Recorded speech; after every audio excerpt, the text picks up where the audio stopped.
So, hello, dear students. I welcome you on my YouTube channel that is Mathematics for Banking. And आज हम जो session करने वाले हैं इसमें एक सक्सेस स्टोरी को डिस्कस करेंगे।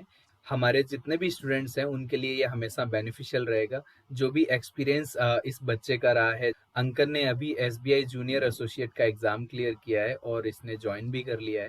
तो इससे बहुत सारी चीज़ें पूछने वाले हैं कि किस तरीके से प्रिपरेशन किया और कैसे इसने अपने आप को मोटिवेटेड रखा।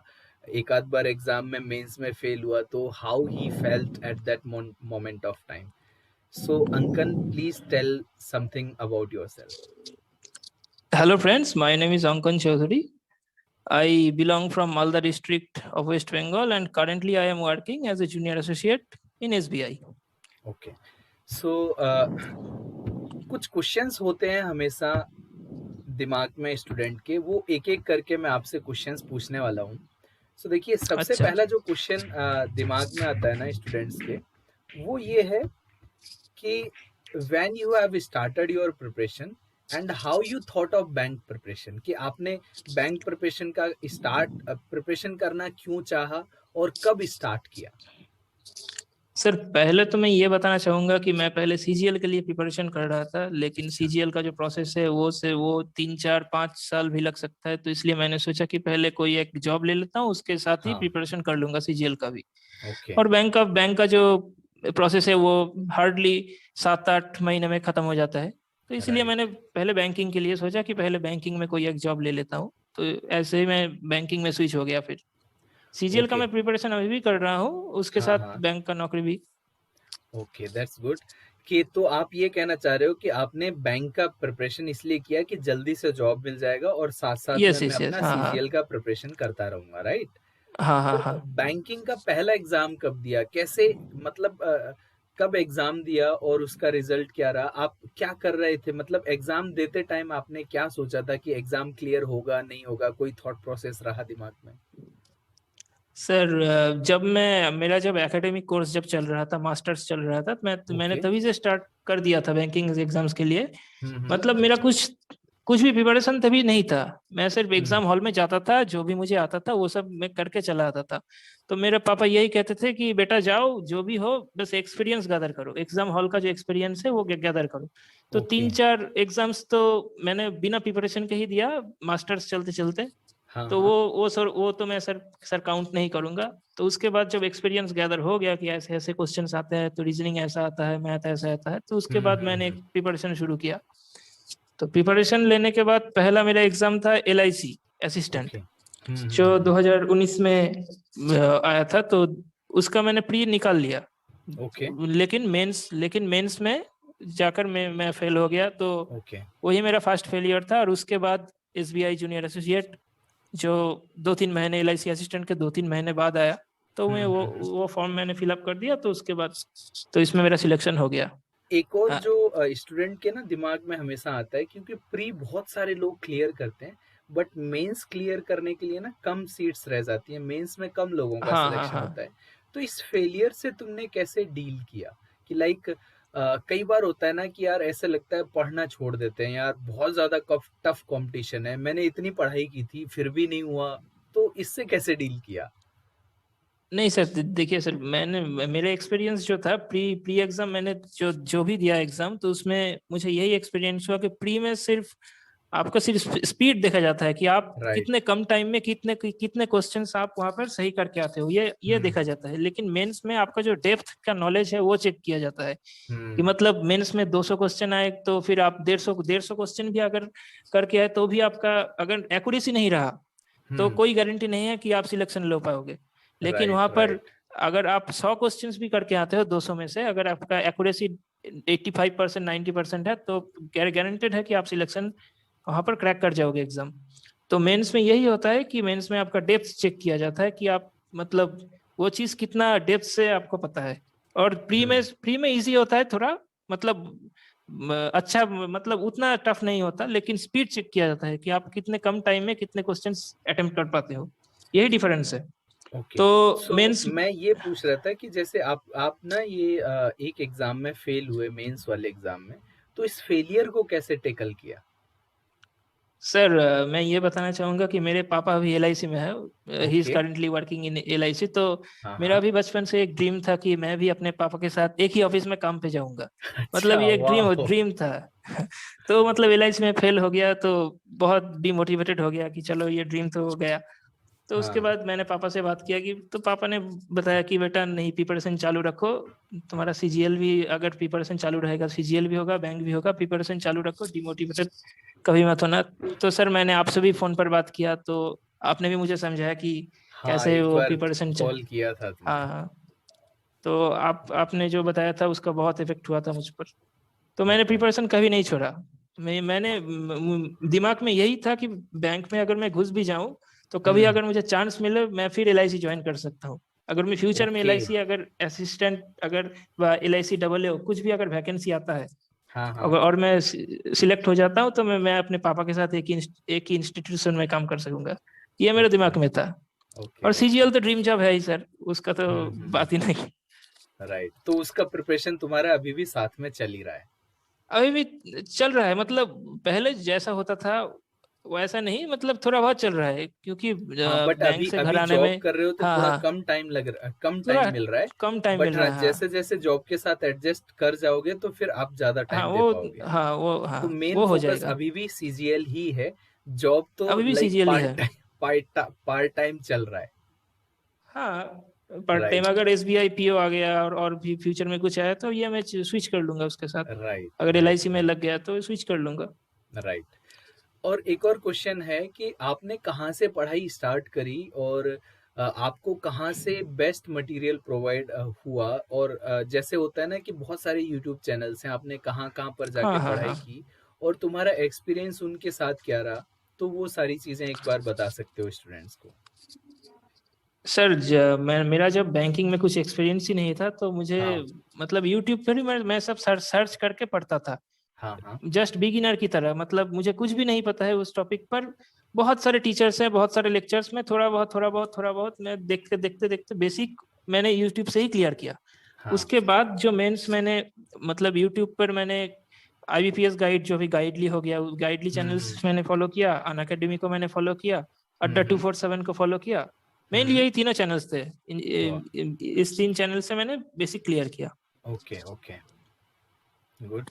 और मेंस के लिए मैंने मैंने वो आपका जो गाइडली का जो डीआई कोर्स है हाँ मैंने हाँ। वो परचेज किया था। और ओके गाइडली का जो फाउंडेशन कोर्स है IBPS PO specific, RRB PO specific, वो सब मैंने फॉलो किया था। Okay okay okay.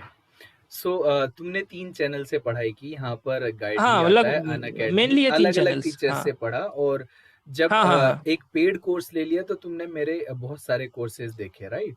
हाँ मैंने और आपके सभी कोर्स बाकी कंप्लीट अन अकेडमी देखे। पर एक्सपीरियंस कैसा रहा? लाइक वहाँ पर जितनी भी पढ़ाई की वो सब कुछ परफेक्ट था? अन अकेडमी अच्छा था लेकिन सर वो जो मतलब उनका पेड कोर्स का जो प्राइस है वो बहुत ज्यादा था, इसलिए मैंने गाइडली ओके पर पेड कोर्स ओके खरीद लिया। अन ओके। अकेडमी अड्डा 247 यही कॉस्ट था कि उनका पेड कोर्स का प्राइस बहुत ज्यादा था। दूसरा है, ये तो तुमने अभी बात कर ही ली थी कि डीमोटिवेशन हुआ तो किस तरीके से आपने फैमिली से बात की, और जो भी हाँ हाँ टीचर्स को आप कॉल कर सकते थे, जैसे एक बार मेरे से आपने बात करी कि सर अभी 5-10 दिन से मैं बिल्कुल भी पढ़ नहीं पा रहा हूँ। देन मैंने तुमको यही हाँ हाँ बताया हाँ कि भाई देखो, जितने भी बड़े लोग हुए हैं, जैसे हम किसी का भी नाम लेते हैं, नेशनल मंडेला या फिर महात्मा गांधी या फिर मार्टिन लूथर किंग या फिर कोई भी नाम, अंबेडकर जी या फिर कोई भी नाम ले लें, उनमें एक कॉमन चीज थी, वो कॉमन चीज थी, they never get defeated by situation. तो वही सिचुएशन मैंने आपको बताया था कि अगर आज छोड़ दोगे तो सारी कहानी खत्म है, कंटिन्यू हाँ हाँ। करोगे तो होप रहेगा, तो अगर होप। सर अगर सर छोड़ देता तो फिर अब फिर से जीरो से स्टार्ट करना पड़ता। हाँ। प्रिपरेशन राइट अगर राइट। बंद कर दूंगा तो फिर वो जब प्रोग्रेस है वो फिर जीरो हो जाएगा। तो फिर राइट। मैं जहां था वहीं पर ही आ जाता। तो मैंने प्रिपरेशन नहीं छोड़ा। हाँ। और बाकी जितने भी स्टूडेंट ये वीडियोस देख रहे होंगे, मैं उनको भी यही कहना चाहूंगा कि जब भी आपको कोई फेलियर मिलता है ना, तो फेलियर जो होता है ना, सक्सेस की स्टोरी का एक स्टेप होता है। अब एक मोटिवेशन फैक्टर तो अंकन का सामने है, अंकन की सैलरी स्लिप है यहाँ पर, तो इसका पहला सैलरी स्लिप है। तो ये भी एक मोटिवेशन फैक्टर होता है, क्योंकि आप बहुत अलग अलग बैकग्राउंड से आते हैं। बहुत सारे लोगों को पैसे की तुरंत ज़रूरत होती है, तो आपको हमेशा ये भी सोचना है कि अगर अच्छा स्टेबल इनकम चाहिए तो गवर्नमेंट जॉब बेस्ट होता है, राइट? तो ये भी एक मोटिवेशन फैक्टर है, बट उस टाइम ये चीजें दिमाग में नहीं आती। उस टाइम ऐसे लगता है कि बस प्रिपरेशन बंद कर बस देना चाहिए, कोई एक कुछ मन जॉब नहीं कर निकल रहा जाए। है। Now the next question is how you prepared for subject, जैसे मैथ्स और रीजनिंग और इंग्लिश है, प्री के लिए आपने सब्जेक्ट्स को प्रिपेयर किया, उसके बाद मेंस के लिए किया, तो प्री के लिए तुमने अपने आप को और मेंस के लिए किस तरीके से प्रिपरेशन किया, दोनों का एक साथ किया? और प्री का जब 1 महीना रह गया तो उसके लिए स्पेसिफिक स्ट्रेटजीज क्या अपनाई आपने, वो आप यहाँ पर स्टूडेंट्स को बता सकते हो। सर देखिए सर, आपको जो प्रिपरेशन पहले से करना पड़ेगा वो मेंस के लिए करना पड़ेगा। अगर आप सोचोगे कि प्री का अगर एग्जाम निकल जाए उसके बाद मेंस का प्रिपरेशन करके एग्जाम निकाल लूंगा, वो फिर नहीं होगा। पहले से आपको मेंस के लिए ही पढ़ना पड़ेगा। और जो प्री एग्जाम जब नोटिस आ गया कि प्री एग्जाम का डेट इतना इतना है या फिर जो भी तारीख है, उससे 10-15 दिन पहले से आप मॉक टेस्ट लगाना स्टार्ट कीजिए। मॉक टेस्ट में 1 घंटे का मॉक टेस्ट है। आप दिन में 2 मॉक टेस्ट लगाइए और एक मॉक टेस्ट का एग्जाम मतलब मॉक टेस्ट लगाने के बाद उसका एनालिसिस कीजिए 1.5 घंटा 2 घंटे तक। जो भी क्वेश्चंस आपके छूट गए, यहाँ पर रीजनिंग छूट गए या फिर मैथ छूट गए, क्यों छूट गए, आपने क्या गलती की, सब उसका एनालिसिस कीजिए। दिन में आप 2 मॉक टेस्ट लगाइए। अभी तो मार्केट में बहुत मॉक टेस्ट अवेलेबल है, मतलब कम प्राइस पर बहुत सारे प्लेटफॉर्म्स मॉक टेस्ट अवेलेबल कराते हैं। तो आप कोई भी एक मॉक टेस्ट उठा सकते। अगर आप 20-30 मॉक टेस्ट ऐसे लगा देंगे तो आपका स्पीड बहुत ज्यादा बढ़ जाएगा, क्योंकि आप उस पैटर्न से ये भी फायदा फैमिलियर हो होगा जाते हैं। स्टूडेंट को कि जैसे जो भी गलतियां कर रहे हैं उनको साथ साथ में नोट हाँ हाँ बनाते हाँ, जा रहे हैं, तो उसका रिवीजन साथ भी साथ हो में, हाँ, जाएगा। और रिवीजन भी हो हर जाएगा। हर बार कुछ नया सीखने को मिलेगा, तो ऐसा लगेगा कि नया सीखने के हाँ बाद हाँ ना कि हाँ, भाई अगली बार टेस्ट में और अच्छा करूंगा। और और अच्छा उससे करूंगा। डेफिनेटली धीरे धीरे ना मॉक टेस्ट में भी स्कोर बढ़ना स्टार्ट हो जाता है। और जितने भी बाकी स्टूडेंट देख रहे हैं, मैं उनको और ये रिकमेंड करूंगा कि अगर आप 15 दिन में सफिशिएंट नहीं मानते हैं तो आप 30 डेज पहले ही मॉक टेस्ट देना स्टार्ट हाँ कर हाँ दें। हाँ, पहले 15 दिन एक एक दें, फिर लास्ट के 15 दिन में दो दो दे लें, तो और ज्यादा प्रैक्टिस हो जाएगा। तो डिफरेंट डिफरेंट रिक्वायरमेंट होता है लोगों का। ऐसा नहीं है कि मैं डॉक्टर के पास जाके ये बोलूंगा कि वो जो पिछले वाला मरीज लेके गया है ना दवाई, वही दे दो, चाहे उसे जुकाम हो और मुझे बुखार हो। तो ऐसा तो नहीं होगा ना। तो हर किसी का अपना अपना कैपेबिलिटीज होता है, तो उसके अकॉर्डिंग जैसे अंकन ने लास्ट के 15 दिन में किया, हो सकता है किसी बंदे को 30 डेज, किसी को 45 डेज, किसी को 60 डेज का प्रैक्टिस का रिक्वायरमेंट होगा। तो ये आप अपने अकॉर्डिंग वेरी कर सकते हैं। हाँ अंकन, अब आप ये प्री और का सर पैटर्न और अब, मेंस के पैटर्न में कुछ डिफरेंस बता रहे थे, वो बताइए। हाँ सर, अभी जो मॉक टेस्ट मतलब ये अवेलेबल है, जो भी प्लेटफॉर्म है अभी, हाँ, ठीक है। तो वो मॉक टेस्ट का पैटर्न है जो बिल्कुल एग्जाम पैटर्न है सर। मैंने जब मॉक टेस्ट यहाँ पर लगाया था उसके बाद एग्जाम में मैंने एग्जाम हॉल में जाके क्वेश्चन देखा, तो मुझे बहुत ही फैमिलियर लगा। मुझे कभी कहीं पर भी मतलब बहुत ज्यादा डिफिकल्टी नहीं फेस हुई कि मतलब राइट। ये मैंने एग्जाम पर नहीं कि मॉक टेस्ट में नहीं लगाया था, ये क्वेश्चन आ गया। मतलब बिल्कुल सेम पैटर्न, क्वेश्चन डिफरेंट हो सकता है लेकिन पैटर्न डिफरेंट नहीं होगा। राइट। मतलब वही क्वेश्चंस आपको देखने को मिलेंगे, बहुत ही फैमिलियर पैटर्न हो गया है। और मेंस में हम्म। तो थोड़ा सर आपको डेप्थ देखा जाता है, आपको थोड़ा लेंदी क्वेश्चन दिया जाता है। तो लेंदी क्वेश्चंस को आपको मतलब वहां पर पहचानना पड़ेगा कि ये लेंदी क्वेश्चन है, चलो इसको छोड़ देता हूँ, उसके बाद वाला कर लेता हूँ। या फिर डीआई में आप जो ट्रिक बताए थे कि डीआई पूरा 5 क्वेश्चन 6 क्वेश्चन पहले देख लो कि कौन सा क्वेश्चन ठीक है। अगर 1-2 क्वेश्चन वहां पर लेंदी है तो उसको पहले वो ही छोड़ दो, बाकी 4 क्वेश्चन करके नेक्स्ट क्वेश्चन पे आ जाओ, क्योंकि वो 1-2 क्वेश्चन अगर करने लग गया तो पूरा पेपर ही बिगड़ जाएगा। तो ऐसे राइट। ऐसा ऐसा ट्रिक था। और सर आपने जो डीआई कोर्स कराया था उससे सर मैंने मतलब वहां पर 3-4 डीआई थे शायद, तो वहां पर 2 डीआई तो मेरा पूरा ही कॉमन था। मतलब मैंने क्वेश्चन देखा, ये पैटर्न तो सर बेस्ड था, मतलब सेम पैटर्न का हाँ तुम्हें हाँ मिल हाँ, गया। सेम पैटर्न का था। हम्म। तो सर आपके डीआई कोर्स से बहुत फायदा हुआ था सर। और जो ओके। आपने कोर्स कराया था गाइडली का foundation course, IBPS PO course, RRB course, वो तो बहुत ही अच्छा था सर। तो मैथ्स ओके। में आपसे बहुत बहुत ही फायदा हुआ सर। और ओके। रीजनिंग के लिए सर मैं बताना चाहूंगा, रीजनिंग तो सर मैंने प्री प्री तो सर यूट्यूब से ही पढ़ा था। उसके बाद हाँ। मेंस जो था, मेंस के लिए मैं डिफरेंट टॉपिक वाइज मतलब पजल के लिए सर मैं मोदी सर को फॉलो करता था, सचिन मोदी सर को। राइट। राइट। और जो बाकी जो मिसलेनियस टॉपिक्स है उसके मतलब मैं एक टीचर से मैंने कुछ भी नहीं पढ़ा पूरा। मतलब इक्वालिटी इनइक्वालिटी या फिर सिलोगिज्म अन अकेडमी से अच्छा लगा तो अन अकेडमी से पढ़ लिया। यहाँ ऐसे ओके। ऐसे मेरा और वो मैं डायरी में नोट करके रखता था कि अनअकैडमी से ये पढ़ना है, इस चैनल से ये पढ़ना है, और टीचर के नाम भी मैंने नोट करके रखता था। Right right right. ऐसे में पढ़ता था। कि कई बार क्या होता है ना कि अगर मान के चलो आप मैथ्स पढ़ रहे हैं जो टीचर तो से हो सकता जो है, टेक्निक मुझे अच्छा लगता है वो हाँ, मैं फॉलो उसी करता के था। अकॉर्डिंग तुमने पढ़ा। जैसे सिलोगिज्म किसी टीचर ने बहुत अच्छा पढ़ा रखा था, वो हाँ हाँ, ऐसे ही एक्चुअली मैं क्या होता पढ़ता है, था। पढ़ाते सभी लोग अच्छा है, आपको किसका समझ में आया, दैट इज द हाँ हाँ, पॉइंट। ये बिल्कुल ये बिल्कुल। पॉइंट है। तो एग्जैक्टली। आपको सिलोगिज्म किसी और से पढ़ने में मजा आया तो आपने उसका पढ़ लिया। इनइक्वालिटीज हाँ, किसी और से पढ़े, जैसे सचिन मोदी सर से तुमने पजल्स पढ़ने में मजा आया पजल, तो हाँ। पजल्स वहां से पढ़ लिया आपने। तो वो होता है कि किसका कौन सा टॉपिक समझ में आ जाए, वो एक अलग बात होती है। तो ये हर किसी के साथ होता है। कई बार मेरा भी कोई फेवरेट टीचर ऐसे एज इन एक पर्टिकुलर टीचर नहीं होता था एक टॉपिक के लिए। मैं जब एल्जेब्रा कैट में पढ़ता था तो एक सर पढ़ाते थे, यूट्यूब पर उनके वीडियोस देखे थे, मैं नाम भूल गया हूँ। बहुत अच्छा पढ़ाते थे। ज्योमेट्री और एल्जेब्रा मैंने उनसे पढ़ा। परम्यूटेशन कॉम्बिनेशन एक करियर लॉन्चर के सर थे, उनसे पढ़ा। राइट। इस तरीके से अलग अलग हम्म। जगह से मैंने भी प्रिपरेशन किया था। तो मैंने भाई एल्जेब्रा ज्योमेट्री, वो जो सर परम्यूटेशन कॉम्बिनेशन बहुत अच्छा पढ़ाते थे वो भी अच्छा पढ़ाते थे, लेकिन उनका थोड़ा कम समझ में आया, या फिर हो सकता है मैंने उनको पहले से देख लिया था, ज्योमेट्री और एल्जेब्रा उनका पहले समझ में आ गया तो उनका तरीका वो फिट बैठ गया था, उन वाले को मैं अडॉप्ट नहीं कर पाया। तो ऐसा कई बार होता है। इंग्लिश के लिए क्या किया? सर इंग्लिश के लिए मैं सर मतलब इंग्लिश के लिए मैं न्यूज़पेपर फॉलो करता था, और जो आरसी हो गया या फिर पैराजंबल हो गया, क्लोज टेस्ट हो गया, एरर स्पॉटिंग, तो वो मैं थोड़ा बहुत प्रैक्टिस कर लेता था।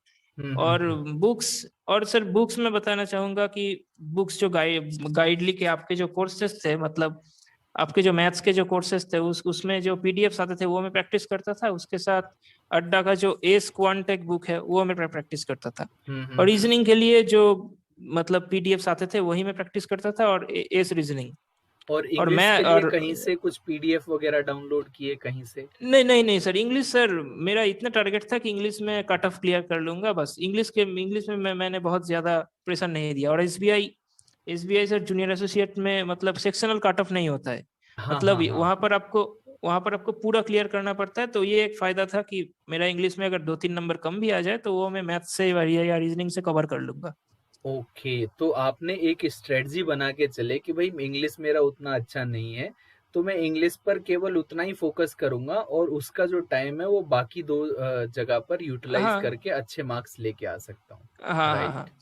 मेंस के लिए क्या किया? मेंस में तो तुम्हारा जीए भी आ जाता है, कंप्यूटर्स भी आ जाता है, ये सब कहाँ से पढ़े? मैथ्स का तुमने बता दिया, इंग्लिश भी आता है वहां पर, और हमारा रीजनिंग है, ये सारी चीजें कैसे की? और वो लेवल क्या था, लाइक उस अच्छा लेवल तक आप कैसे प्रिपेयर किए?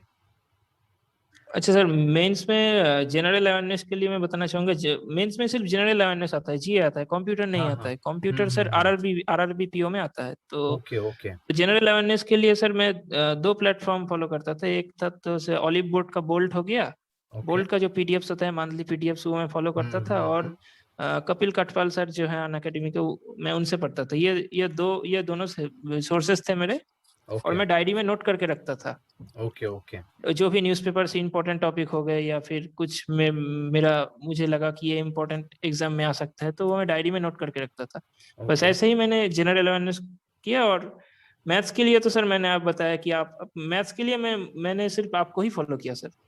पेड कोर्स से मैं सिर्फ प्रैक्टिस करता था, और जो टेक्निक मुझे सीखना होता था वो मैं डिफरेंट डिफरेंट टीचर से सीख लेता था। मेरा यही ओके स्ट्रेटेजी था।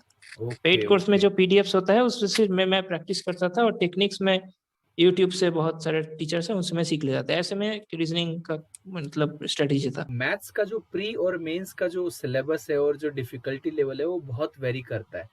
तो यहाँ पर एक पार्ट मैं ये पूछना चाहता हूँ कि बेसिक्स के बिना, या फिर अगर आपने केवल ट्रिक बेस्ड मैथ पढ़ा हुआ है, तो क्या कभी कोई मेंस का एग्जाम क्लियर कर सकता है? नहीं नहीं सर, नहीं होगा, बिल्कुल नहीं होगा। ट्रिक से कुछ नहीं होता सर। आपको कैलकुलेशन फास्ट करना पड़ेगा, वैदिक मैथ्स जानना पड़ेगा, बहुत सारे, वो सब ट्रिक से नहीं होता। बिल्कुल नहीं होता सर। आपने जो टेक्निक से कहते हैं वैदिक मैथ से या फिर कैलकुलेशन फास्ट करने के लिए, वो सब लेक्चर्स यूट्यूब पर भी अवेलेबल है शायद, और आपने पेड प्लेटफॉर्म में भी करवाया था, तो वो सब मैंने फॉलो किया। उससे ओके। सर बहुत फायदा हुआ। और जैसे अर्थमेटिक आता है, देखो कुछ लोगों को ना अर्थमेटिक से बहुत डर लगता है, और अर्थमेटिक एक ऐसा सेक्शन है कि अगर मुझे अर्थमेटिक आता है तो मुझे डीआई भी आता है, क्योंकि डीआई इज अ हाँ हाँ कॉम्बिनेशन हाँ। Of arithmetic. तो यस डीआई यस यस। जो लोग नहीं कर पाते हैं उसका एक ही रीजन होता है कि अर्थमेटिक उनका वीक है, उनकी बेसिक अंडरस्टैंडिंग नहीं है। क्योंकि अगर हम डीआई में देखें तो परसेंटेज आता है, एवरेज आता है, और प्रॉफिट लॉस या प्रॉफिट रेशियो लॉस आता है, proportion, time ratio distance proportion, बस। और फिर टॉपिक वाइज, हम्म। फिर अलग अलग टॉपिक वाइज भी डीआई आने लगे हैं अब तो हर अर्थमेटिक के बिना आप डीआई कर ही नहीं सकते। मेरा जो मेंस का पेपर था उसमें तो मेंसुरेशन से भी डीआई था। मतलब अच्छा। वो सिलेंडर, हाँ हाँ सिलेंडर हाँ। हो गया और जो प्रिज्म हो गया, उसका सब डीआई पैटर्न दिया हुआ था। मतलब ये हाइट, ये लेंथ, ये ऐसा, तो हाँ हाँ उससे हाँ ही हाँ। सब डेटा निकलना था। तो इजी था सर। तो तो लेकिन वो पैटर्न ये नया था कि मेंसुरेशन से भी डीआई, हाँ, मतलब प्रीवियस मेंसुरेशन ईयर का डीआई मतलब अगर नहीं। तुमने मैंने जो पेड एसबीआई पीओ का 60 आवर्स का पेड कोर्स कराया था उसमें हाँ हाँ हाँ। मेंसुरेशन के डीआई कराए थे इस टाइप के। आपने करवाए थे, लेकिन प्रीवियस जो पेपर्स थे शायद उसमें सर नहीं आया था शायद। ओके मतलब ओके। एसबीआई के जो प्रीवियस प्रीवियस पेपर्स उसमें शायद नहीं था। मतलब हम्म। हमारे टाइम पर ही वैसे पहली बार आया था। ओके, तो नेक्स्ट क्वेश्चन पर मूव करते हैं। अब tips for the student who are starting their preparation, जो पहली बार प्रिपरेशन करना स्टार्ट कर रहा है, उनको प्रिपरेशन कहाँ से स्टार्ट करनी चाहिए? कोई स्पेसिफिक बुक्स फॉलो करनी चाहिए, कोई स्पेसिफिक टीचर फॉलो करना चाहिए, या फिर कुछ भी जो अपनी तरफ से तुम उनको बताना चाहते हो, और जो भी फेलियर्स आते हैं उसको कैसे टेकल करना है? यहाँ पर बेसिकली आपको ये बताना है कि स्टार्ट प्रिपरेशन जो स्टार्ट करनी है वो कहाँ से करनी है। क्योंकि कई बार क्या होता है ना, 2 साल बंदा घूमता रहता है यूट्यूब चैनल्स पर, उसे पता ही नहीं लगता है करूँ क्या। नहीं नहीं सर, सर मैंने तो सिर्फ पूरा यूट्यूब पर ही बेसिक क्लियर किया था। उसके हाँ साथ जो फ्री के पीडीएफ्स अवेलेबल हैं मार्केट में, हाँ हाँ। जैसे एस हो गया या फिर एस हो गया, और सर बहुत सारे पीडीएफ्स अवेलेबल है मार्केट में, तो वो सर डाउनलोड करके अगर लैपटॉप है तो लैपटॉप में डाल के प्रैक्टिस करते जाओ। हम्म। और बेसिक्स यूट्यूब से क्लियर करते जाओ। और ऐसा नहीं कि यूट्यूब में 1 घंटा पढ़ाई कर लिया, 2 घंटा गाना सुन लिया, ऐसा नहीं। हाँ राइट। मतलब प्रिपेयर सब वीडियोस तो आपके पास है ना। आपने ये सिलोगिज्म का वीडियो लगाया, उसके नीचे गाना आ गया तो आपने गाना का दबा दिया, तो ऐसे ऐसे नहीं होगा। आपको हम्म। पूरा 1 घंटा बेसिक क्लियर करना है। कोई रीजनिंग का कोई आप टॉपिक उठा लीजिए, इक्वलिटी इनइक्वालिटी, आपने 2-3 चैनल्स फॉलो किए कि इस टीचर से मुझे बहुत ही ज्यादा समझ आया, तो उसी टीचर से लेक्चर देख के आपने बेसिक क्लियर कर लिया। उसके राइट। बाद आपके पास जो पीडीएफ अवेलेबल है, उस उनसे उससे आप प्रैक्टिस सेट लगाना स्टार्ट कर दीजिए। तो ऐसे ओके। आपका टॉपिक वाइज धीरे धीरे सब क्लियर हो जाता है। तो ये स्टूडेंट को खुद ही देखना पड़ेगा कि उस बंदे को यस यस, ये हाँ। किसका समझ में आ रहा है। ऐसा जरूरी नहीं है कि आपने जैसे आपने मेरे से मैथ्स पढ़ा और मैथ्स पूरा समझ में आया, हाँ हाँ ऐसा हाँ ऐसा भी हो सकता है कि मेरा मैथ्स कई लोगों को समझ में ही ना आए। ऐसा भी हो हाँ, सकता है, वो तो वो और हो भी जगह से सकता है। मैथ्स देखेंगे, राइट। ऐसा भी हो सकता हाँ है कि हाँ सचिन मोदी सर से आपने पजल सीखे, राइट। हो सकता हाँ है हाँ सचिन हाँ मोदी सर से पजल्स किसी को समझ में ना आए, लेकिन सिलोगिज्म और इनइक्वालिटी सर से पढ़ रहा हो। जो टीचर आपको किसी सब्जेक्ट के लिए पसंद आ गया है ना, एक बार उसके सारे वीडियोस देखें, उसमें से हाँ जो जो टॉपिक उसी उसी टीचर के बहुत अच्छे से समझ में आ रहे हैं उनको देखें।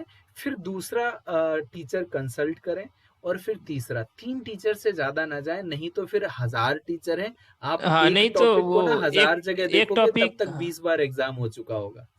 एक टॉपिक से ही आपका 2 महीना निकल जाएगा। किसी लोगिज्म ही आप हाँ 2 महीने से पढ़ रहे हो, क्लियर ही नहीं हो हाँ। रहा है। और तो पता ही नहीं लग रहा है किससे पढ़ना है। तो हाँ मैं ये चाह रहा हूँ कि जैसे मान के चलो रीजनिंग है, जिसका भी पढ़ाया हुआ एक बार समझ में आ गया, तो उस टीचर से ना सारे, मेरा जो ओपिनियन है, उस टीचर के सारे टॉपिक देख लो। अब उनमें से टिक कर लो कि इस टीचर से मैंने ये टॉपिक मेरे को बहुत परफेक्टली समझ में आ गए, अब दूसरे से देखने की जरूरत नहीं है। फिर दूसरे फेवरेट टीचर पर जाओ कि भाई और कौन सा टीचर है जो अच्छे से पढ़ा रहा है, अपने फ्रेंड सर्कल में पूछ लो, राइट। फिर दूसरे के पास जाओ और उससे वो टॉपिक देख लो जो वहां से क्लियर नहीं हुए। अब वहां पर दोबारा से वो नहीं देखना है जो राधे सर से भी क्लियर हो गया, सचिन मोदी से भी क्लियर हो गया, फिर वो दोबारा से उस तीसरे से भी देख रहे हैं। तो आप कुछ नहीं कर रहे हैं, आप टाइम वेस्ट कर रहे हैं। तो इसलिए 2 से 3 टीचर डिसाइड करके उन्हीं से पढ़ते रहिए, बार बार पढ़िए, एक बार नहीं बार बार पढ़ना पड़ेगा। तब जाके आपका स्पीड मेंटेन होगा, कैलकुलेशन फास्ट होगी। हाँ अंकन बताओ। और सर हर टॉपिक के लिए एक नोटबुक भी रखना पड़ता है। भाई मेरा सबसे इम्पोर्टेंट मैथ्स के पार्ट है कि लिए, शॉर्ट नोट नहीं बनाओगे तो 10 दिन के बाद गायब हो जाएगा टॉपिक।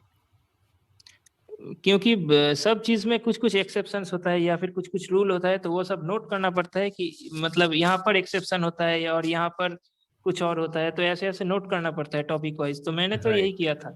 मेरा हम्म। नोटबुक नहीं था, वो लूज पेज था। लूज पेज पे मेरा सब कुछ था, मतलब A4 जो पेज आता है मार्केट में, उसमें मेरा हाँ सब हाँ। कुछ टॉपिक बट वाइज लिखा हुआ तुमने था। तुमने वो उस पर नोट्स बना के नमकीन तो नहीं हाँ, खाई थी नोट्स ना? बना के लोग थे। नमकीन खा लेते हैं उस पे रख के बाद में। नहीं उसको नहीं, वो नोट्स प्रिजर्व रखना है। उसको अभी एक भी है मेरे फोल्ड पास। उसको एक फोल्डर में बना के प्रिजर्व रखना है, ताकि कभी दोबारा से नोट्स रीड करने पड़े तो वो तुम्हारे पास हो। अदरवाइज तो क्या होगा, आपने नोट्स बनाए, 2 बार पढ़े, डस्टबिन में चला गया।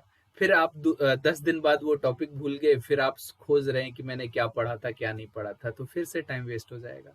तो आई थिंक ये जो एक आइडिया मैंने दिया आपको, 2 से 3 टीचर पकड़िए, उन्हीं से पढ़ते रहिए, क्योंकि टीचर के बराबर जिस दिन आपको नॉलेज हो गया, टीचर ने सारे एग्जाम निकाले हुए हैं कहीं ना कहीं अपने, या फिर अपने फील्ड में वो बहुत मास्टर आदमी है तभी वो टीचर बना है, नहीं तो नहीं बनता।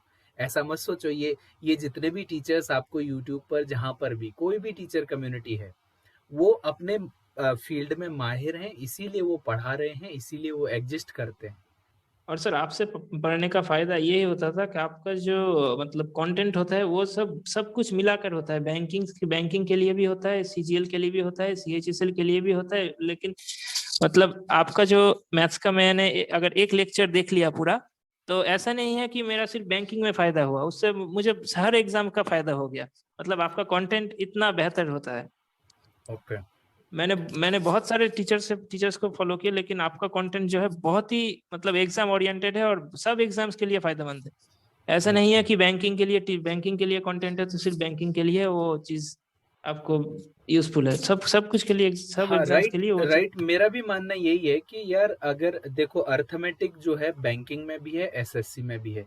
अब अर्थमेटिक परसेंटेज अगर जो मैं बैंकिंग में पढ़ रहा हूँ और जो मैं एसएससी में पढ़ रहा हूँ, परसेंटेज के रूल्स चेंज नहीं हो जाएंगे। और आजकल हम्म। बैंकिंग में अलग अलग टाइप के क्वेश्चन आ रहे हैं, एसएससी में अलग आ रहे हैं। मैंने दोनों को कंबाइन करके अगर पढ़ लिया है तो मेरा अपर हैंड हो गया ना बाकी लोगों के कंपैरिजन में। तो मैं हमेशा इसलिए उन सारी चीजों को कंबाइन करके पढ़ाता हूँ कि कहीं से भी क्वेश्चन आए, आप ये ना हो कि सर ऐसा नया क्वेश्चन देखने को एग्जाम में मिला था, मैं तो कर ही नहीं पाया, मैं तो स्टक हो गया सर था। मैं ये भी बताना चाहूंगा कि मेरा जब इस SBI में ज्वाइनिंग हो गया, तो उसके बाद मेरा RRB PO भी क्लियर हो गया था। हाँ तो प्री मैंने क्लियर कर लिया था, लेकिन मेरा जब घर के पास पोस्टिंग हो गया, घर से सिर्फ 5 मिनट, तो हाँ मैं हाँ और हाँ। मेन देने गया ही नहीं कि RRB अच्छा। में कोई एक गांव में मतलब कहाँ पर मुझे पोस्टिंग मिलेगा मुझे पता ही नहीं, इसलिए मैं और नहीं गया। और सर हम्म। मेरा CGL का CHSL का भी रिजल्ट आया था। हाँ ये हाँ। मतलब एक महीने पहले CHSL मैंने जो दिया था, तो उसमें प्री में मैंने मैथ्स में 50 स्कोर किया था सर। अरे वाह। तो और टोटल स्कोर शायद 154 था मेरा, मैं भूल भी गया। तो उसमें जनरल अवेयरनेस मेरा बहुत खराब हो गया, इसलिए प्री क्लियर किया मैंने, लेकिन मेरा टारगेट CGL था, इसलिए मैंने CHSL का मेन भी मैंने नहीं दिया। ओके। और मैथ्स से आपसे पढ़कर मैंने वहाँ पर फुल मार्क्स हाँ, गेन किया था एक्चुअली सर। मैंने गाइडली पर एसएससी भी पढ़ाया था और बैंकिंग भी पढ़ाया था। बैंकिंग यशराज सर चले गए थे तो उसके बाद मैंने बैंकिंग पढ़ाना स्टार्ट किया था। क्योंकि मैं दोनों चीज़ें इसलिए भी पढ़ा पा रहा था कि मैं लाइक पहले करियर लॉन्चर में कैट के लिए पढ़ा रहा था ना, तो वहाँ पर जो होता है, एक बार कैट में आपने जो कुछ पढ़ा दिया है तो फिर किसी भी एग्जाम में आप आराम से कोई भी चीज़ें पढ़ा सकते हैं, तो वो मुझे प्रॉब्लम नहीं हुआ। एक क्लियर आइडिया मुझे ये पता है कि बच्चे को क्या पढ़ाना चाहिए। एक्चुअली ना, बच्चे को खुद नहीं पता होता है कि वो एग्जाम में क्या मिलने वाला है उसे। तो मुझे एटलीस्ट ये पता होता है कि बच्चे को फायदा क्या करने वाला है। मैं उसको फैंसी आइटम दिखा के उसको फंसाना नहीं चाहता कहीं पर भी कि ये ट्रिक है, ये ट्रिक है, ये ट्रिक है। क्योंकि फंसाने के लिए ना मेरे पास बहुत सारी चीजें हैं, बट मैं सीधे सीधे पढ़ाना चाहता हूँ और उसको सिलेक्शन की ओर ले जाना चाहता हूँ। हो सकता है इसमें बहुत कम लोग आपके साथ जुड़े, बट हाँ, डेफिनेटली जो जुड़ेंगे वो बहुत आगे तक जाएंगे, ये मेरा मानना सर होता है। अभी तो बच्चे तो सिर्फ फैंसी चीजों के पीछे ही भाग रहे हैं सर। हाँ, मतलब वो तो जेन्युइन इसीलिए मैं कंटेंट के बता पीछे रहा मतलब। इसीलिए मैं बता रहा था ये चीज। सर अगर आप हमारे शहर पर अवेलेबल होते तो सर मैं आपसे ऑफलाइन भी पढ़ना चाहता था सर, मतलब हमारे यहाँ पर अगर आप अवेलेबल होते। मतलब हाँ मैं ऑनलाइन पढ़ के ना सर पूरा मन नहीं भरता, और जानना वो है सर, और वो सीखना है एक ऐसा। एक एक सेटिस्फेक्शन जो होता है ना ऑफलाइन का, वो अलग ही होता है, क्योंकि मैंने 3-4 साल ऑफलाइन पढ़ाया था, और इससे पहले करियर लॉन्चर में, और यहाँ पर करियर पावर में भी जो अड्डा 247 है, उसी हम्म। उसी का बाद में ऑनलाइन हुआ है। तो पहले करियर पावर था बैंकिंग और एसएससी के लिए, तो मैं वहां पर भी बैंक हम्म। और एसएससी दोनों पढ़ाता था उस तो ये सर आप जर्नी जो यूट्यूब रही पर फिर मेरा से क्लासेस पूरा स्टार्ट कीजिए। कॉम्बिनेशन है। सर मैं यूट्यूब पर कोशिश फिर से क्लासेस स्टार्ट कीजिए सर। मैं कोशिश कर रहा हूँ। एक्चुअली क्या होता है ना आजकल, प्रॉब्लम ये है कि आप ना मटेरियल बनाते हैं, फिर उसको 1 से 2 घंटे में एक मटेरियल बनता है क्लास लेने का। 1 घंटे की क्लास लेने के लिए 2 घंटे आपको वर्कआउट करना पड़ता है, मटेरियल बनाना है। तो मैं थोड़ा मटेरियल पहले इकट्ठा कर रहा हूँ कि एक बार मैंने ना क्लास लेना स्टार्ट कर दिया फिर बीच में बंद करना पड़ जाए, राइट? वो नहीं करना चाहता मैं। हम्म। जब कंटिन्यूएशन में आऊंगा तो एक बार फिर रुकना नहीं है। तो मैं अपना टाइम पीरियड थोड़ा सा ले रहा हूँ, कंटेंट प्रिपेयर कर रहा हूँ, और बाकी चीज़ों को देख रहा हूँ। और जो भी थोड़ी बहुत क्या होता है ना कि खाने पीने के लिए और घर चलाने के लिए सैलरी भी चाहिए, तो ये काम भी कर रहा हूँ साथ में। तो उसमें थोड़ा कम टाइम मिल पा रहा है, और कोरोना के कारण ना इकोनॉमी और जो जॉब का हाँ हाँ सिनेरियो है हाँ। वो बहुत चेंज हो गया है। जहाँ पर हम्म। जहाँ पर हम लोग लाइक बहुत बड़े बड़े सैलरीज ले रहे थे, अभी छोटी छोटी सैलरीज लेने में भी थोड़ा सा एफर्ट करना पड़ रहा है। लाइक नई नई चीजें एक्सप्लोर करनी पड़ रही है, तो टाइम लग रहा है। तो I will definitely come again on YouTube. जो भी डिस्कशन करना था, और आपसे मिलके बहुत अच्छा लगा।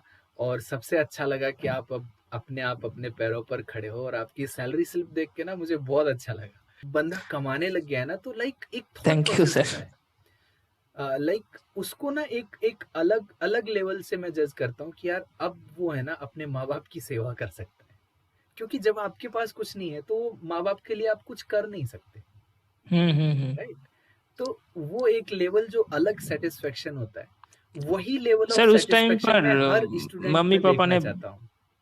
मम्मी हाँ, पापा ने बहुत सपोर्ट किया सर कि प्रिपरेशन जारी रखो, प्रिपरेशन मत छोड़ो, फेलियर तो आता ही डेफिनेटली है। फैमिली का ही साथ होता है, या कुछ टीचर्स आपको अच्छे मिल जाएं और उनका भी साथ मिल जाए तो बहुत जल्दी सिलेक्शन मिल जाता है। अगर फैमिली आपके टांग खींचने लग जाए ना तो थोड़ा सा प्रॉब्लम होती है। बट कई बार क्या होता है, फैमिली के अलग अलग सिचुएशन होते हैं। कहीं पर पेरेंट्स हाँ के हाँ पास हाँ। बहुत कुछ नहीं है, आपके हाँ पेरेंट्स हाँ जॉब हाँ। कर रहे हैं तो कोई टेंशन नहीं हुई। लेकिन जिनके फार्मिंग बैकग्राउंड है, जिनके डेली वेजेस हम्म। वर्कर्स हैं, उनके लिए बहुत बड़ा स्ट्रगल है ये, कि बच्चे को पैसे दे पाना। एंड मेकअप जो होता है ना, उनको थोड़ा सा स्ट्रॉन्ग रखना पड़ता है कि ये परेशानी आएंगी, लेकिन इनसे हार नहीं माननी है।